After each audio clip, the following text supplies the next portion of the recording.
something went on here, something went on there.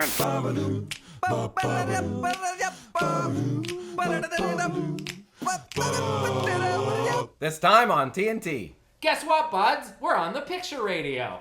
And we talk about your favorite hip shows. Plus, we play a new game, The Life of Pye Dubois. That's all coming up right now on TNT. You're not the only ones that get horny. How's it going, bud? Hey, bud, how's it going? Holy cow, we're doing it for the first time ever. A video pod. A video pod. This will Talking and seem looking. much more underwhelming to people listening. Yeah. But for people watching, it's actually a brave new frontier for us. Yes. For Enjoy. people listening, set the stage. Where are you sitting in your home? What are you doing? I'm enjoying coffee in my bedroom. And this is the bedroom of my house. As I see you're in the Slayers are right behind you. They are, And yeah. yours. I'm at the dining room table and have an eagle painting behind me that my friend Doug painted for. There was a development called Eagle Ridge Estates in New Brunswick, and he was commissioned to paint a painting for the lobby.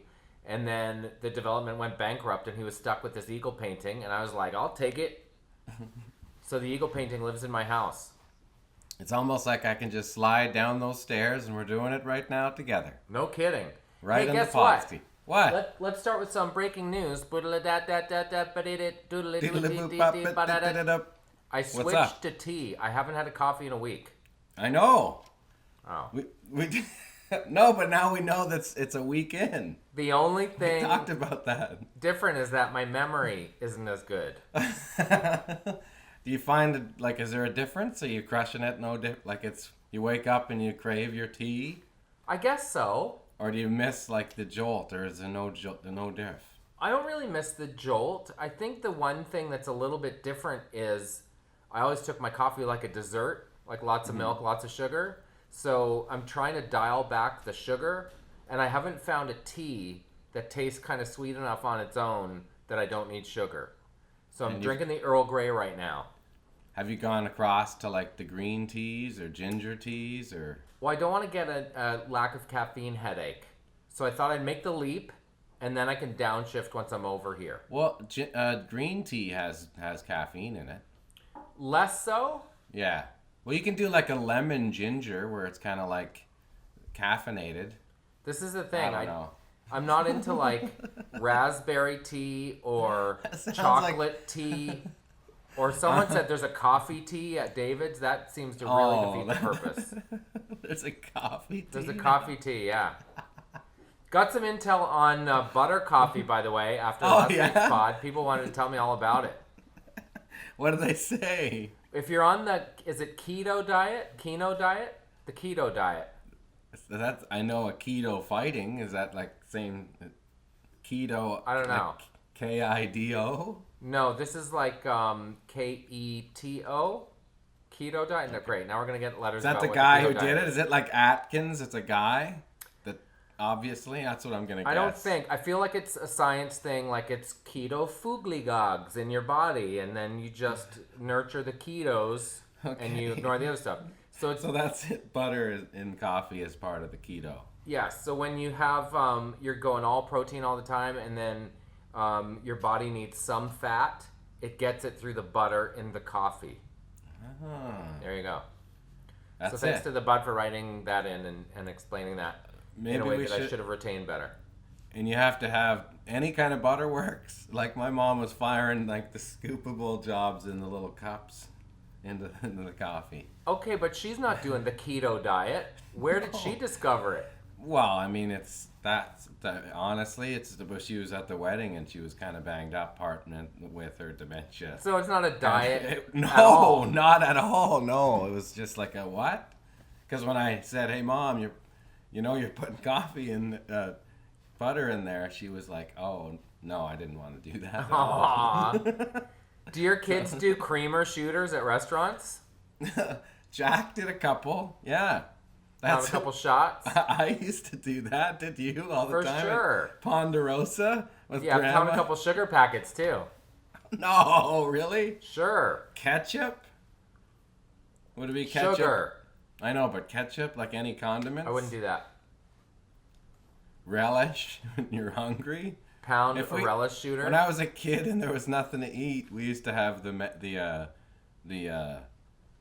if there was only, when there was nothing but bread, it would be bread with syrup sandwiches. Aw, did you ever have butter sandwiches?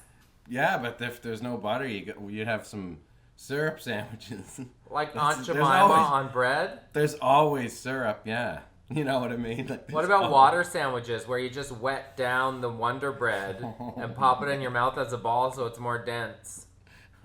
Who wants more water sandwiches? The Ronnie sandwich is the grilled the toast with just tomatoes and mayonnaise on it, or sometimes just mayonnaise. Mayonnaise sandwich, so yeah. He'd come on and he'd be like, he'd just be all gross with the side of the mayonnaise. Like, that was part of the things. Like, it's not enough that you're eating a mayonnaise sandwich, but you have to lick the mayonnaise and just all greasy. I'm not a mayonnaise fan, but I did go through a bacon and mayonnaise sandwich phase in my early 20s. Well, there's fancy mayonnaise now, eh? There's not just, there's like the Hellman's, whatever, but now there's like the extra fancy, I don't know, old school, whatever the hell it's called, but it's pretty good. I'm not into that. I'm not feeling that. Try it out, though. You never know. Maybe, although I will tell you, it's a good base for a tartar sauce. My wife pronounces the D in sandwich, and it brings me a lot of joy every time she does. And I had instead of a sandwich, I had an excellent sandwich yesterday at a new place in Halifax called the Bird's Nest, and it was a meatloaf sandwich. They put a chunk of meatloaf between two pieces of bread and some cheese in it, and it was baller. Really? Yeah. What's your go-to sandwich? I don't know. It depends, I guess. I don't know. Sometimes a peanut butter and jam sandwich is not a bad idea. What do you go for jam? What's your go-to jam? What do you go for that? What do you want for that? I like raspberry jam's pretty good. Okay. Yeah, I don't really like strawberry jam because it always has the big chunks of strawberries. See, I don't mind that. Oh, you like that? Yeah, toasted peebs and jeebs. I'm all about it. I don't mind a good tuna sandwich either.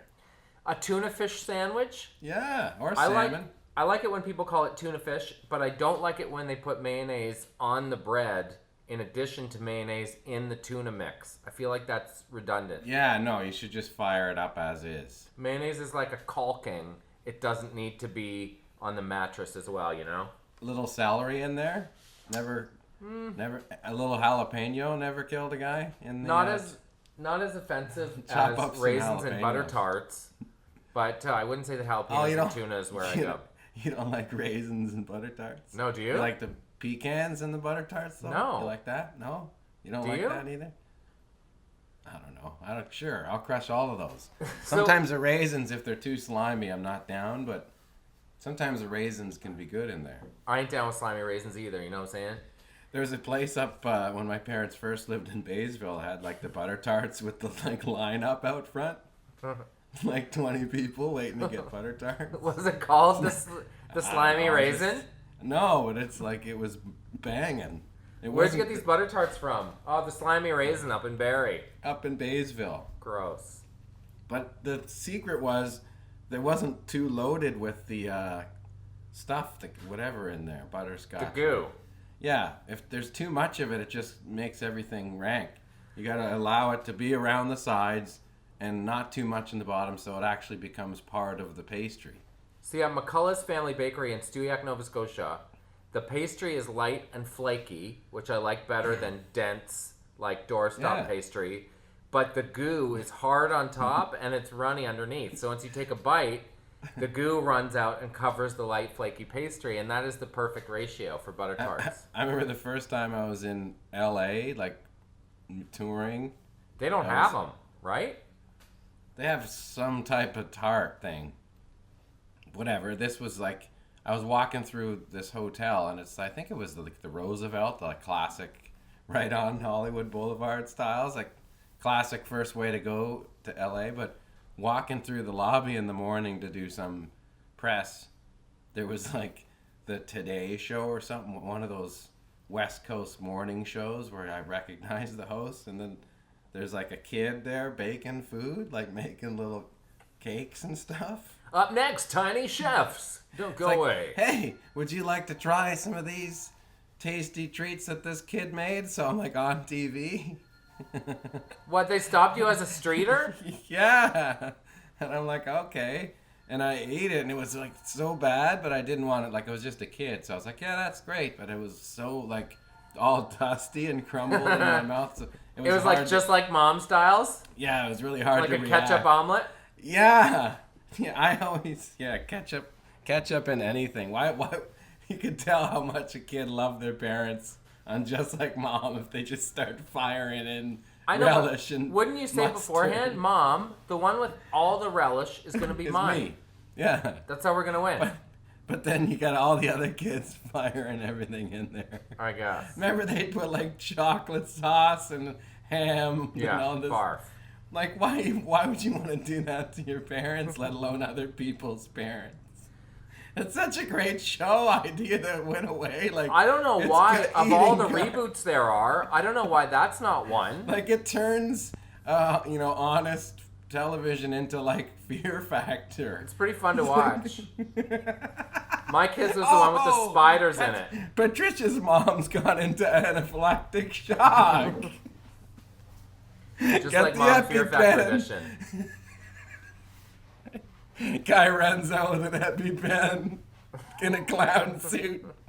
Try to keep it light. Hey, Hey everyone. Gork right in the chest. It's Zeppy the clown with the EpiPen. Zappy. Hey everyone, it's Zeppy. Hi Zeppy. Gork. Only when someone goes into Shoxy. Like I even have The nose runs? tissues Um, in my little. I got this thing. what is that thing? Slinky? I don't know. It's some kind of trick thing. Hey, did you always want to be on Just Like Mom when you were a kid? Yeah, but I had the thing like if I'm on it, then make sure I'm the one with all the ketchup, Mom. No kids ever figured that out.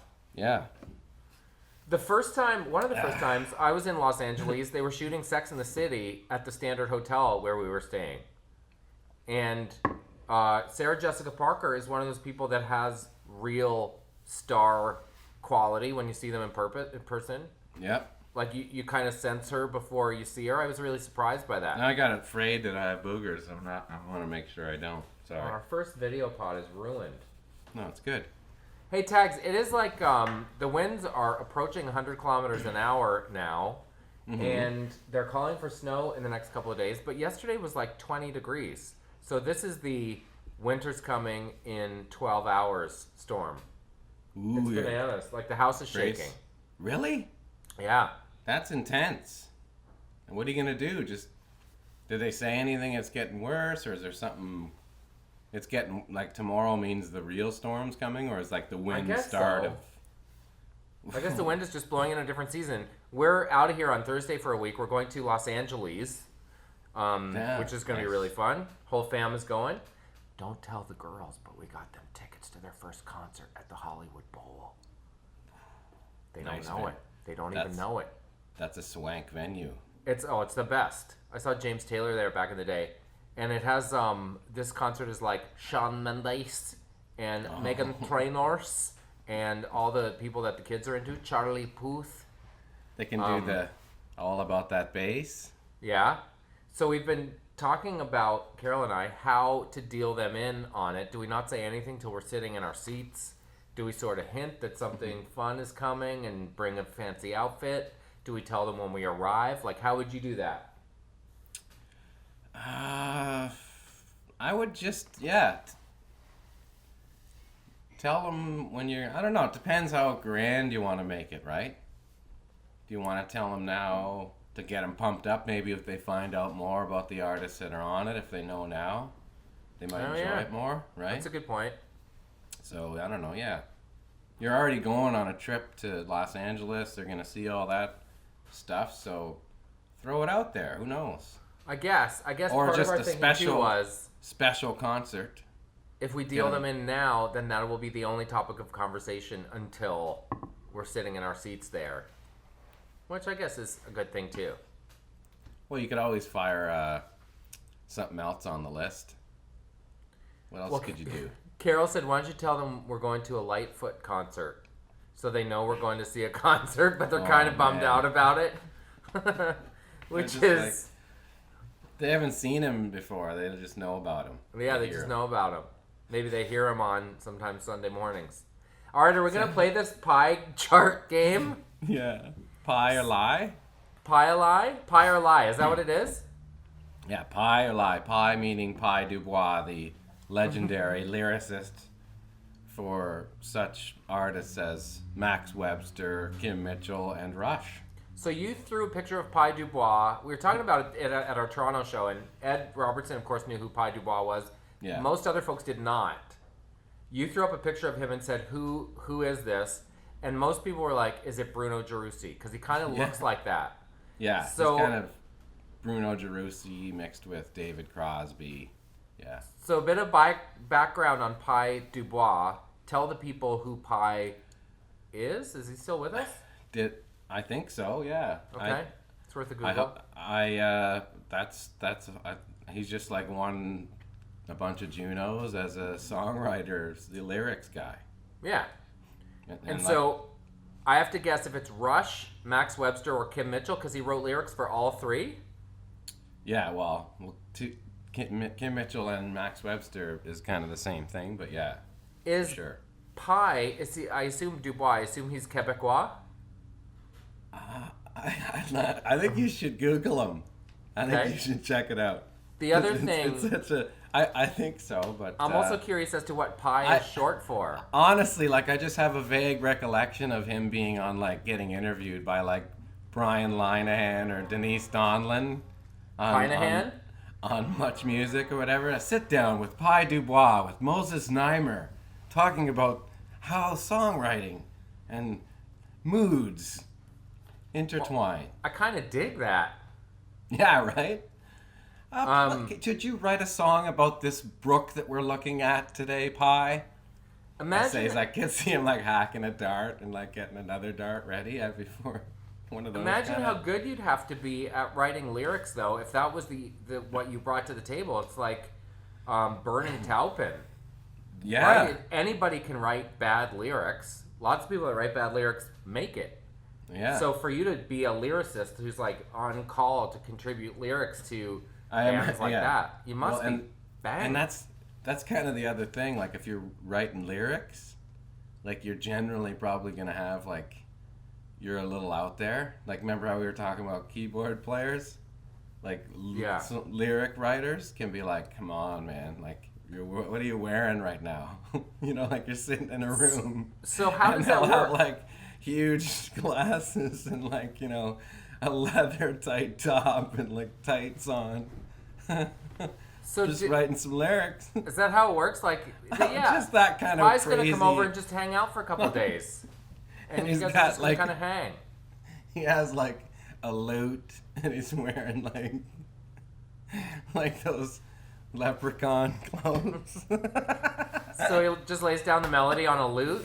I don't his know. head? I'm just saying like lyric writers can be a little bit out there. Did you guys ever have this honestly- is Simon from the label? He's just gonna spend a couple days with you guys. For sure, yeah. Or like did? weirdo produce. No, like you just see them around. What is this? Is that a songwriter circle? Or there's like, this is what this guy does at the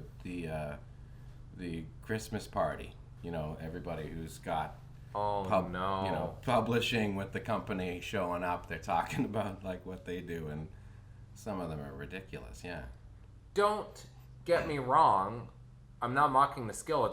It's quite a good skill when you hear well-written songs. And it's always a thrill. honestly, I prefer people to be like that than try to toe the line and be completely normal too. Like if you want to wear a feather boa just cruising around just for kicks, in a metal band or whatever, you know, just I prefer going way out there than just being normal. So I don't want to say because the guy was dressed ridiculous, but I'm saying they're usually a little more eccentric.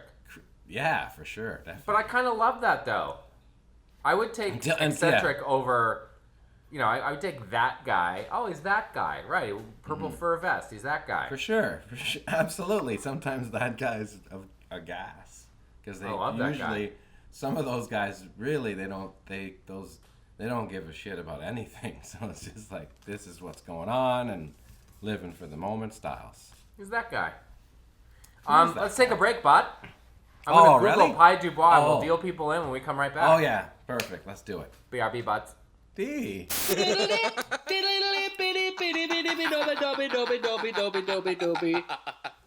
We're back. It's our first Taggart and Torrens video podcast, and Part there have been two. some learning curves. Yeah, look, we have Couple different speed clothes on. bumps.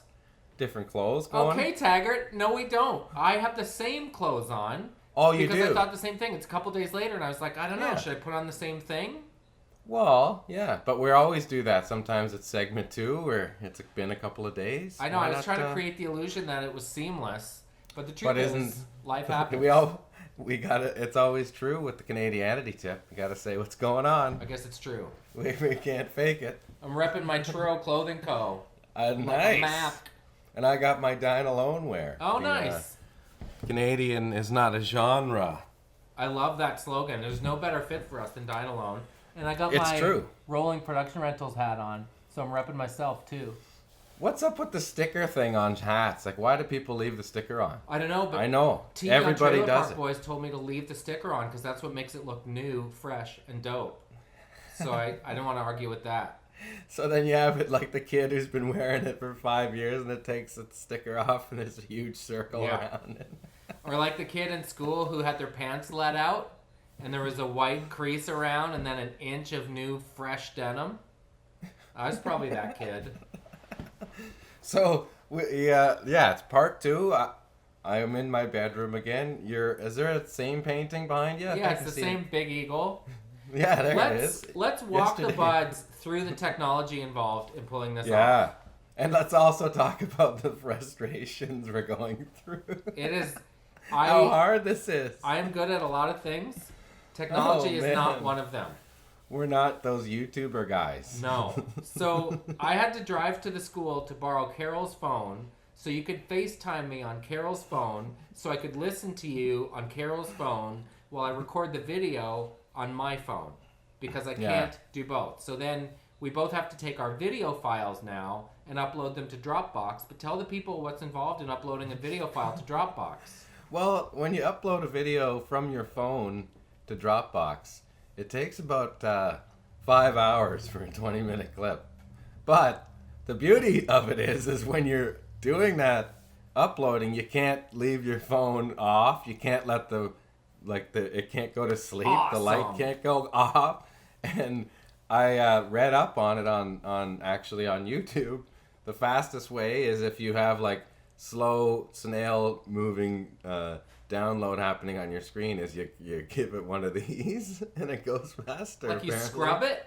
You give her a little finger blast and then you're all set. There are better ways for me to spend my Thursday afternoon. Like, bods, if there's a faster way, there's gotta be. Like, we're laughing about it. Like, sure, like, the zoom to a computer is the move, but Jonathan has a computer. I don't have a computer, so we can't go that route. You could, but if there's a quicker way to upload videos from your damn phone anywhere, let us know. So I tried. That's really ridiculous. Like it takes us back to 1997. It's so when you're lo-fi. downloading a photo or a video. Oh man. So here's what we did. I asked a friend of mine Dial who's up. technically inclined. Yeah. Yeah. I asked a friend of mine who's technically inclined, what is the best way to do this? How do we do a video podcast? And he did a bunch of research and he found this thing called Crowdcast. And Crowdcast is 2 boxes on the screen. And then once you're finished, you can see each other and hear each other. And once you're finished an hour later, you have this file that's baked together. The problem is It looks sounds like like Bleu Nuit. It has like it's like scrolling. It's like cable bars. you know, your face, your eyes keep moving, and it's like a bad connection. How's it going, man? It's like, and that's why I'm so pissed off about this stuff. Like, I can't hear certain audio. So we have to send. Same, like, we don't want to get sued by Crowdcast, but it's just not to be not clear, the same quality.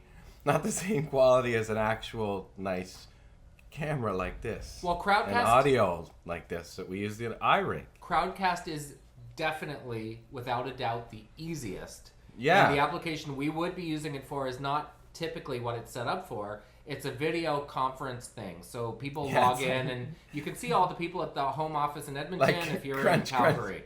Crunch CEO guy. Yeah. With like, so how's it going? How you looking out there, Alberta? Yeah. Put your phone down, Maureen. I'm talking. It's for Crunch CEO. It's not necessarily for us. Hey, but that's a nice shirt you're wearing there, Lorraine. Oh, boy. Whoa, like so good. I just saw there's a Manitoba MLA who has 2 accusations in the last couple of days of inviting young women to sit on his lap during meetings when there aren't enough chairs. Like, dude, come on. Like, all of a sudden, he's like, get the chairs out of here. There's too many chairs in my office. I feel like, dude, come on. Some girls coming over here. Dude, come on should be the new mantra. Dude, come on. Stop doing that stuff. That's the worst. And if you look at him, unfortunately, he looks like the kind of guy that would invite people to sit on his lap. So you could do visual crunch guy where he's like, hey, Lorraine and Kathy are coming over. Get rid of the chairs out of here. There's too many chairs in here. Brutal. Crunch. So greasy. I mean, I don't understand why in this day and age, someone like that would, first of all, it's really tone deaf to not know that's not okay. Second of all, greasy. Even if your instinct was self-preservation, why do you not know enough to not say something like that out loud? It's so 1957. Yeah, it's terrible. How do the maps keep getting elected? Hopefully it's over. But yeah, it seems to be kind of like a thing for, I don't want to get all political, but if you want to run for Senate as a Republican, like you kind of have to have 1 or 2 of these things nowadays. Yeah. So greasy. Speaking of cliches, holy cow. What?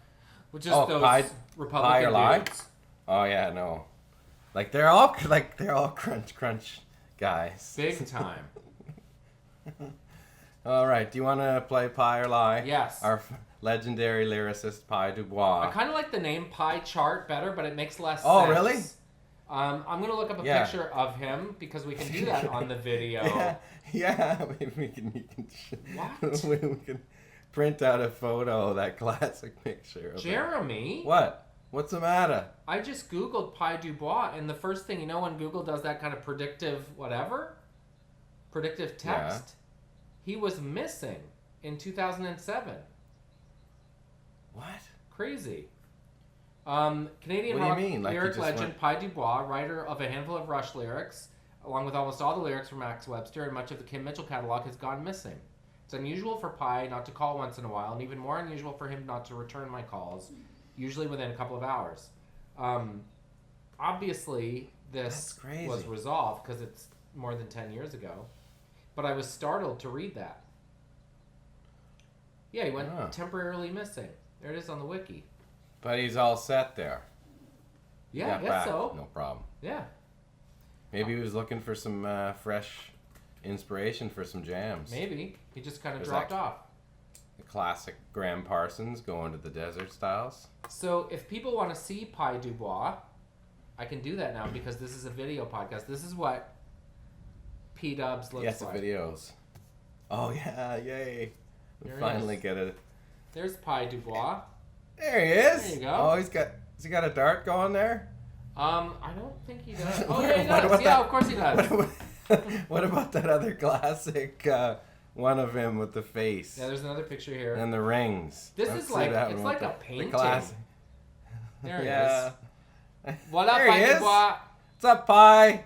Where's Pye? Was he French? ¿Cómo está, Pye? I assume so. And Jeremy. Maybe he just picked up the name like Bernie Taupin. I wonder what pie is short for. Like Piao? P-Y-E? Yeah.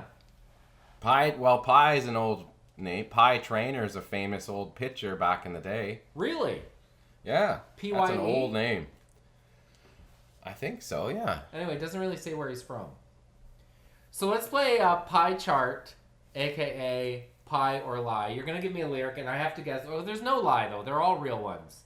Yeah, they're all real. You have to guess if it's Max Webster, Kim Mitchell, or Rush. Okay, so Pie or Lie rhymes, but it doesn't make the most sense as a name. Well, Pie, it's no different than Pie Chart either. I still don't know what Pie Chart's supposed to mean. Well, I guess just because if it's you pie. If you divide Pie's work into a few Of different those slices. 3 different bands? Yeah.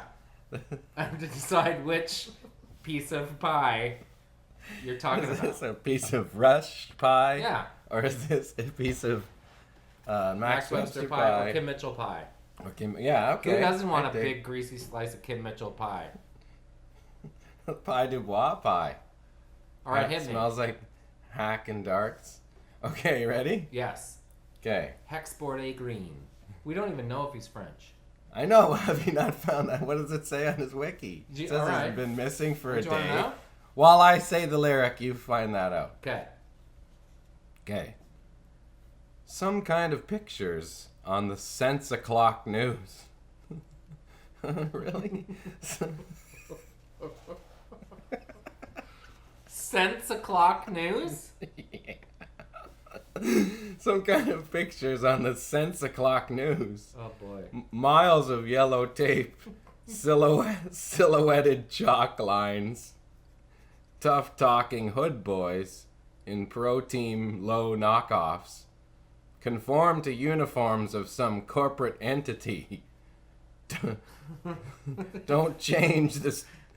Don't change the station. Don't change that station. It's a gangsta nation. Now crimes in syndication on TV. Whoa. Who the is Pie Chart? Pye Dubois, Pie Lie. Who? What is that? How about some of those lines in there? I'm really trying to think. The like hooded sweatshirt gangster nation stuff feels pretty 80s. Yeah. And I think that was after Max Webster, which was 70s. Yeah. It kind of sounds Rush-like. But yeah, I don't think that's Kim Mitchell. I'm gonna say Rush. It is Rush. Yes! I got it. Awesome. Wow. It's Test for Echo, which is actually 90s, right? Did you know that song? I know the song, but I don't recognize the lyrics in it. Man, that was a dandy, and I'm 1 for 1. Oh man, that's good stuff. Okay. Cold morning and the drums. Blue eyes in the window sun. Alka-Seltzer, Tang, and a 50. It's all over. Hangover. What slice of pie is that? The Life of Pye. That's what we should have called this. Itchy there, bud? Yeah. Hey. Lisa's behind me down the hallway. Oh. She's going to the bathroom. Right on. Walking into it with shampoo and stuff. Putting stuff away, not going in there. I want to hear that again. It's a hangover. Oh, yeah? It's Alka-Seltzer Okay. and a 50. Cold morning and the drums. Blue eyes in the window sun. Alka-Seltzer, Tang, and a 50. It's all over. Hangover.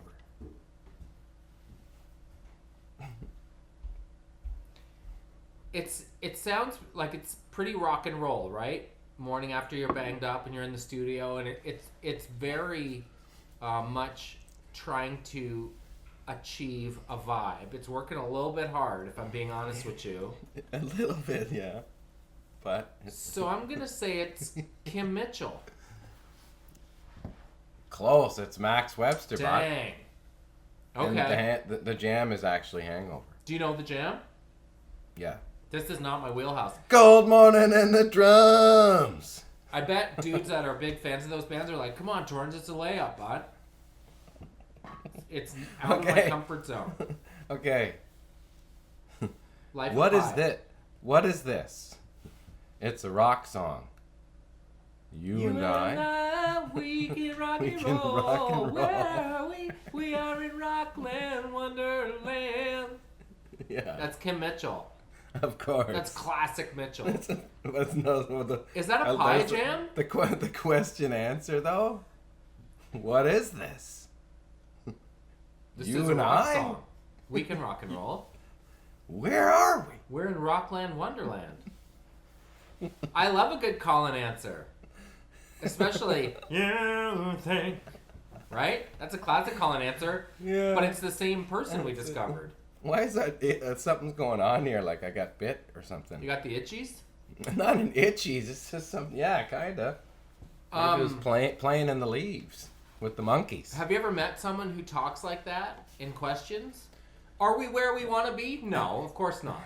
Do we have a plan moving forward? Yes, absolutely. Well, that sounds like a coach, like after a game. For yeah, sure. one of those corporate America captains of industry. Will we be there next year? Guaranteed. Are we there now? No. Would we like to be in a better position? Well, of course. How about the annoying guy? Like, why did you do that? I don't know why you did that. Why did you call me that day the other day? I have no idea why you would say something like that. Okay, let's do. You called me into your office for a meeting, and you're just going to talk in question speak, and I don't even get a word in. Okay. Okay. What is it? What's the premise again? We're having a meeting? I'll do one first. I called you into my office. Yeah, you do it. Sure. Okay. Gary, have a seat. Are you wondering why I called you in to my office? Probably. Yeah. Do you have any legitimate concerns about what this meeting could entail? Undoubtedly. Do you hope for a positive outcome? I'm not sure. That would say a lot about your character. Are you surprised to be in my office this morning? I can't imagine. Do you worry about what the future looks like? I don't know. Maybe not as much as I do, and that's what brings us here. Can I see you in our company 6 months from now? I'm not sure. Does part of me wish it was different? Yeah. But do I see you leaving here now with your things?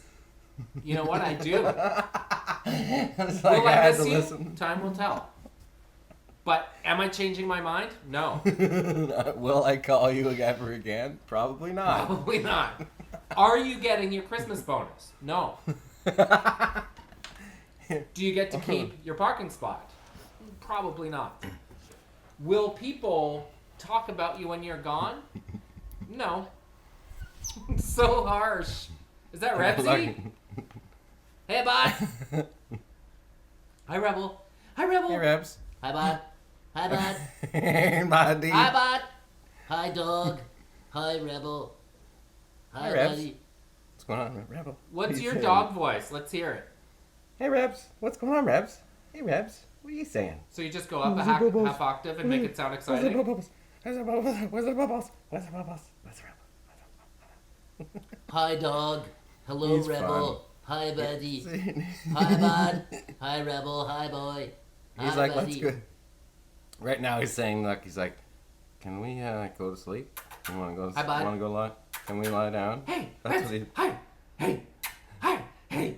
Hi. He's Who's a good dog? He just look at how tired he is. For a second, his eyes start to go out. Henry like, does the same thing. He gets up and pounds Yeah. breakfast and then goes back to bed. Hi, bud. Hey, buddy. Hi, boy. Okay, we have time for one more pie or lie. One more Lie pie or chart lie. before we take a break. Okay. I'm 1 for 2. Well- This is the tiebreaker. Oh no, I'm 2 for 3 because I got Rockland Yeah, Wonderland. and I think you. I don't. I think you're gonna get the rest of these. To be honest. Will I get them? I don't know. Do I want to? Of course. Oh, you want to? Maybe you don't. Maybe you don't, Jonathan. Maybe I don't.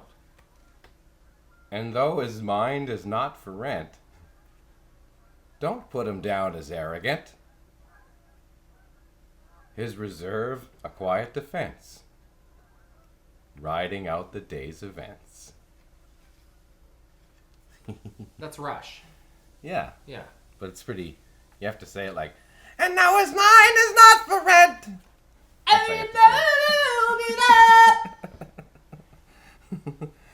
That is His Rush. reserve, a quiet defense. That's the best one. I like what rhymes with arrogant? Was it government?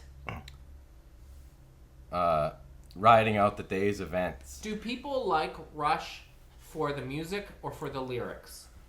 Or for the virtuosity of it all? I think they gotta like it for the music, probably mostly. It's kind of like in a different regard, like Zeppelin. It's like I'm not a crazy fan of the lyrics, but I love the vocal performances, and the lyrics aren't great, but the music is incredible and so amazing, and the vocal performances and the melodies are so good that it doesn't really matter. Well, it's almost But, like the lyrics in Rush are percussive, right? They add a layer of percussion. Right? Well, maybe that's why Neil Peart wrote all the lyrics. Whoa. That could be why, right? What? You ever think about that? Whoa. Getty's like, I'm not doing this. It's like either Pye Dubois or Neil. I don't know if Getty wrote... I know he wrote lyrics on his own album. They were pretty good. Well, it says here, Max Webster, with whom Pye Dubois was considered an unofficial fifth non-performing member.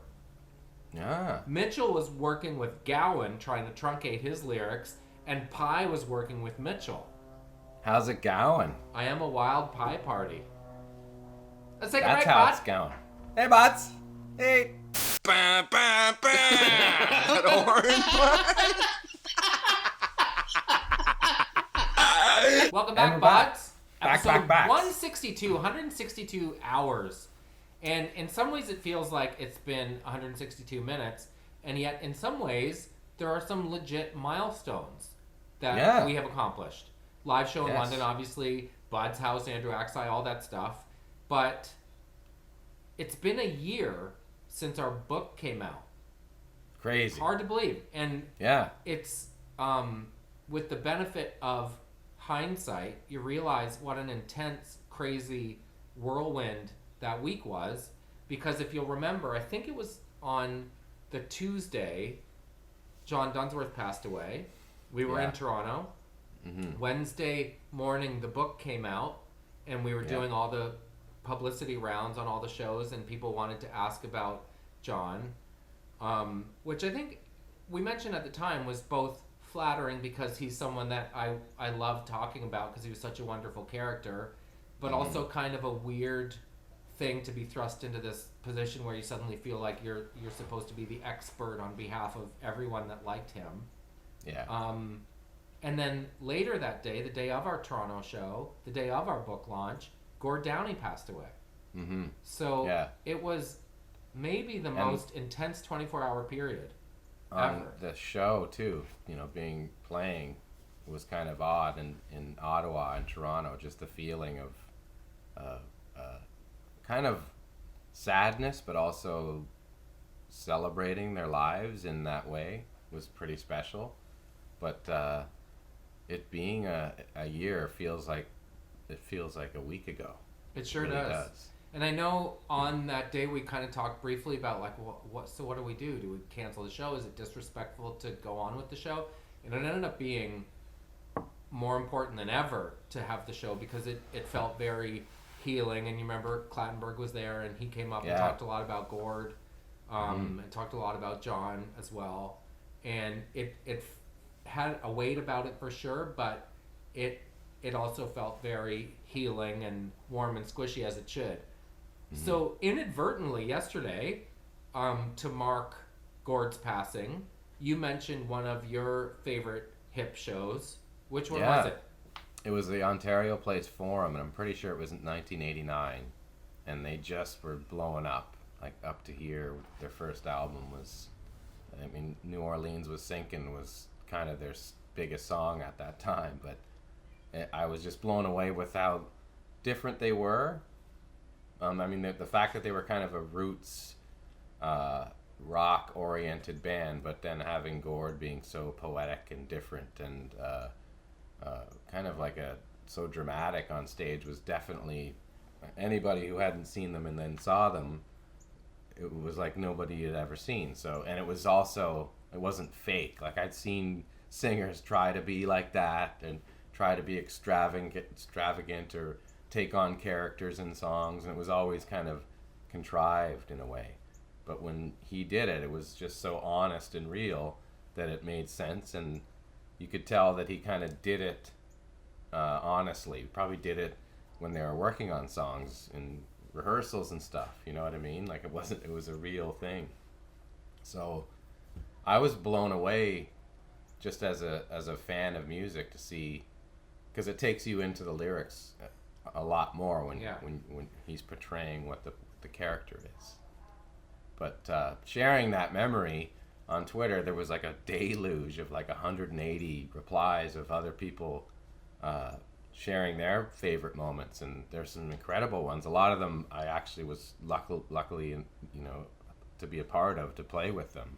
So that like Citadel Hill or yeah, for sure, Winnipeg at the War Child show, or you know, just the one in Toronto for the with Neil Young, you know, like that crazy Live 8. Like, there's just so many awesome memories of just being there and watching them. But the amount of people replying, do you have the tweet up? Yeah. There's some great Were ones. you guys playing on the same bill that concert you're talking about in '89? Were you guys playing, or were you just there as a fan? I was just a kid. Yeah, I was on. This was before I was even in the band. No so I was way. like 14. Yeah, just a fan. By the way, have you seen the choir version of Grace 2 that Robbie and Yeah. Johnny did with them? Beautiful. Yeah, It was lovely. awesome. So It's this nice one, to see them playing. so nice to see them playing. I bet that was pretty special for them too. Mm-hmm. This one from Kevin Smith, 1993, Molson Park in Barrie, another roadside attraction. Midnight Oil played before them. Nautical Disaster was still a song in progress, and Gord sang an amazing version of it on a hot Starfield night. I'll never forget it. Jeremy, I'm tearing up just thinking about it. Yeah. Awesome. Then Kevin goes on to say, remember how gorgeous it was? The music was unreal. Just after Fully, right before Day for Night. They had the magic, that's for sure. Midnight Oil were awesome and had global appeal, and the Hips still blew them away. Yeah. It's pretty wild. Mm-hmm. This from Nice. The Hip are ingrained into so much of my teenager and adult life. So many shared experiences and memories. Mike the Bud, only saw them once, but it was with Wes. I remember that story at the time. They ended up getting an upgrade to a box, right? Sweet, yeah. They This got all one banged up. from It was our friend great. Elijah McDougall from PEI. He and his wife Meg always come out to the shows when we're there.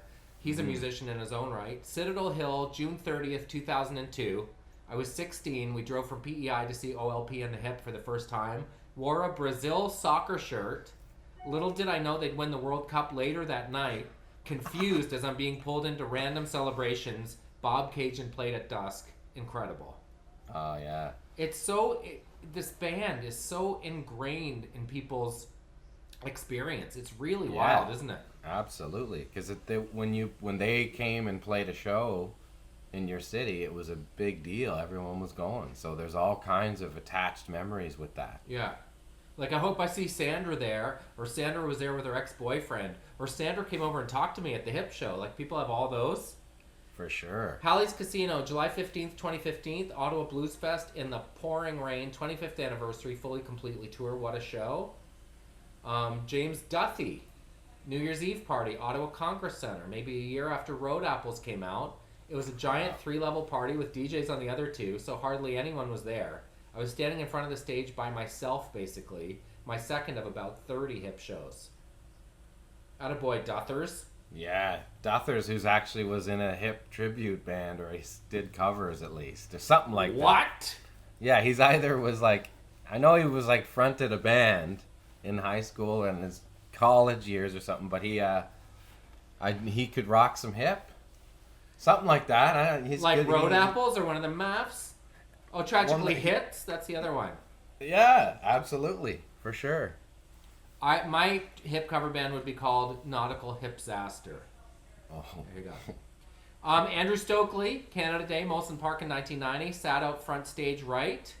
Watched Gord take off his cowboy boots and light them on fire in the center of the stage.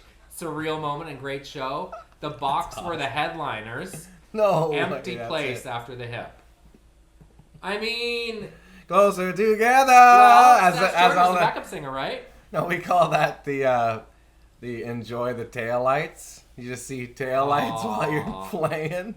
Closer Brutal. together, guys. in People drive traffic. away singing to people's backs. Ain't got nobody. You sing. You do the closer together, and I'll be the guy in the car Closer leaving. together, closer together.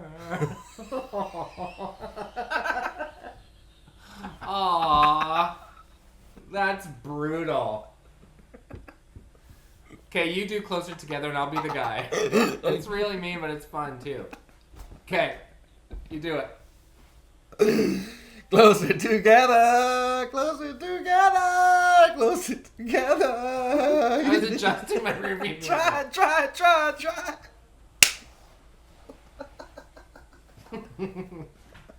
What a sin. The Box has some bangers. Closer Together is a banger, and La Felle du Moutier in both languages is a banger. On the 30th of October, it's Bonnie, very early in the morning. Yes.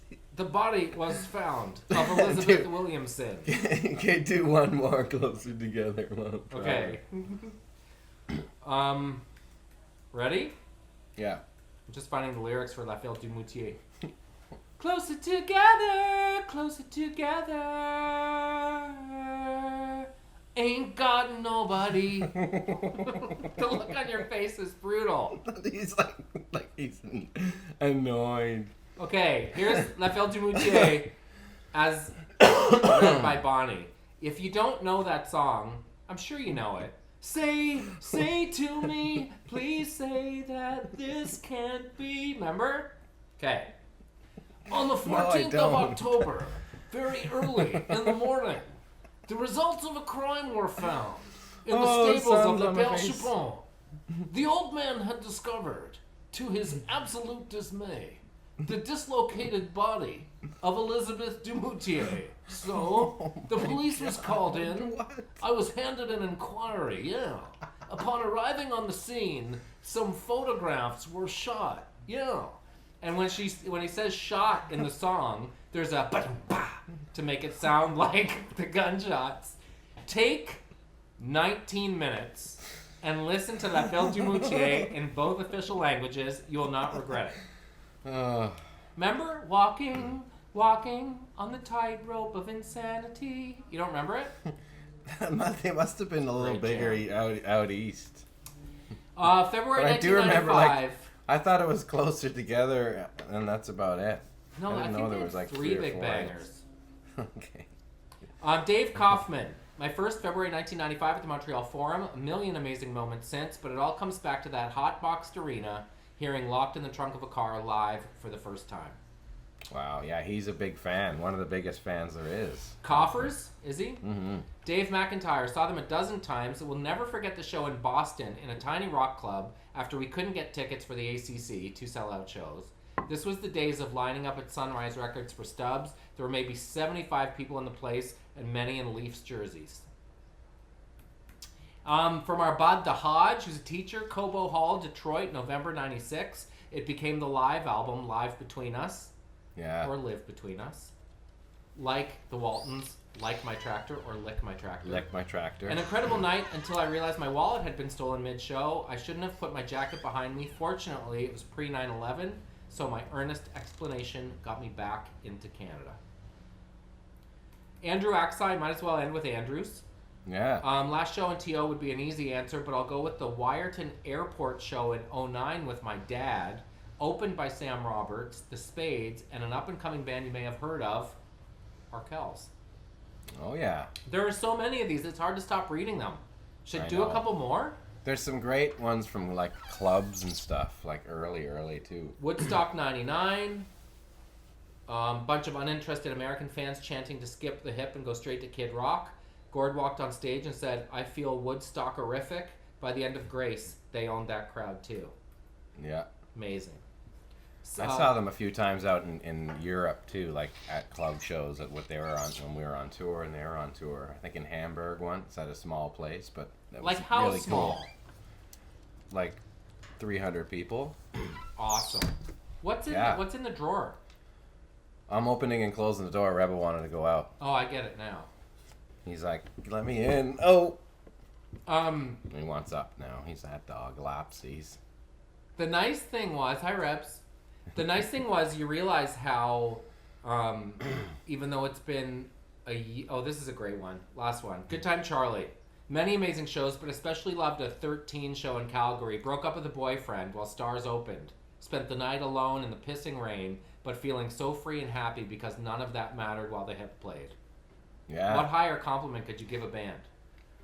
That's the thing. They're ingrained in not just musically, but like in our lives, because it was almost every year, if not year and a half, they would play a big show in most cities, and that was, I don't know, from 1987 to a couple years ago. Like it's crazy. Everybody went. It's unbelievable.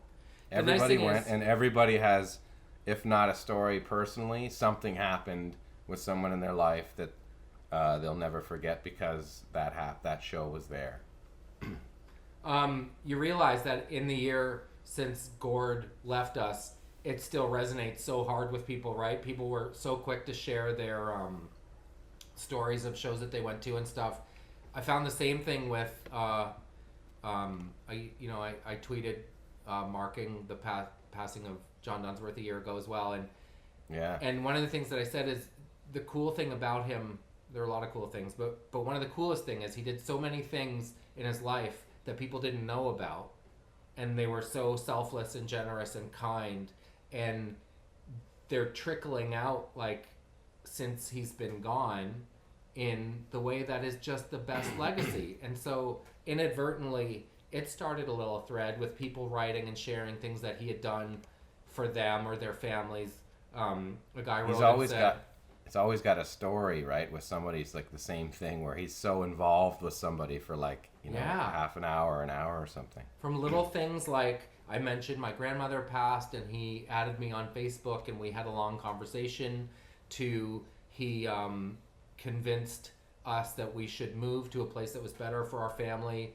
Wow. A guy wrote and said we lived pretty close to the bone growing up, and John hired my mom a lot so that we could kind of squeak by. Like in ways both big and small, he made an impact on so many lives. And it's interesting, I don't think I told you this. I saw Pat Roach, who plays Randy. We were on the same flight from Halifax to Toronto last week, and I hadn't seen him in a long time. Okay, I didn't know that. So we got off the plane and we're catching up, and he's out doing Randy's cheeseburger picnic. So imagine for Randy and Leahy to do a show was, they could jump in and help each other out. And as you and I know, when there were two of us, it's half the workload and stuff. But for Randy to be doing a cheeseburger picnic by himself, that's a lot. That's a big ask. But he packs them in everywhere he goes. And he said, I said, was it hard to get up there? And he said, it hurt. Obviously, it was surprising and not fun for some time. But then I realized John would not want me sitting around bemoaning the fact that he's gone. He'd want me to take off my shirt and get the hell out there. Yeah. And in a way, we owe it to these. That makes sense. These geniuses, these big-hearted geniuses, to live hard and do everything we want to do because that's what they did and that's what they would want us to do. Yeah. No, that's it. And it's good to see him out there getting into it. Yeah, the cheeseburger picnic. Like, it's so crazy. Like, how packing them in. He's making burgers for people too. Yeah. That's and awesome. People just want to slap his gut and touch his hairy back, and he's all in. Could not be happier. That's the best. Hey, in the couple minutes we have left, let's talk about Arkells. Yeah. The big release this week. Have you heard the whole record? I haven't heard the whole record, but it's gonna be probably. I mean, everything that they do is bigger than the last, Yeah. and that's just the consistency with them. Honestly, it goes by so quickly. It just feels like there's a record, and then there's another record, and then because the singles are so big, and they're doing these crazy shows all the time. So big. They're the best on so many levels. Like they work so hard, but now they're at that level where they're like thinking like a year and a half in advance. Everything is planned and set, and it's big. It's an industry. Yeah.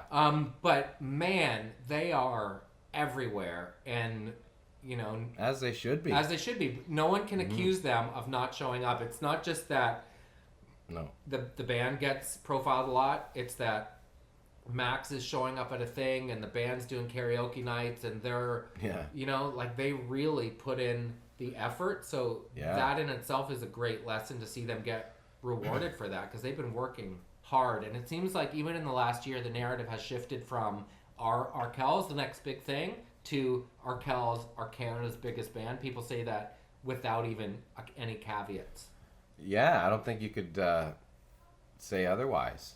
It really has become they own it, but they work so hard. It's almost like if you look at what Drake does in terms of how he puts albums out and how he affects his industry with how he does business, they're almost like they're taking that model and going, dropping sneaky bangers with the whole live album rock and roll shows, and just the fact that they do different things like the billboard and all that stuff that they bought in Buffalo, just to kind of make some noise in a different way, kind of make some noise, and they did it. It was a great idea for that single. They're dropping sneaky night bangers, they're just like nachos and Sneaky D's.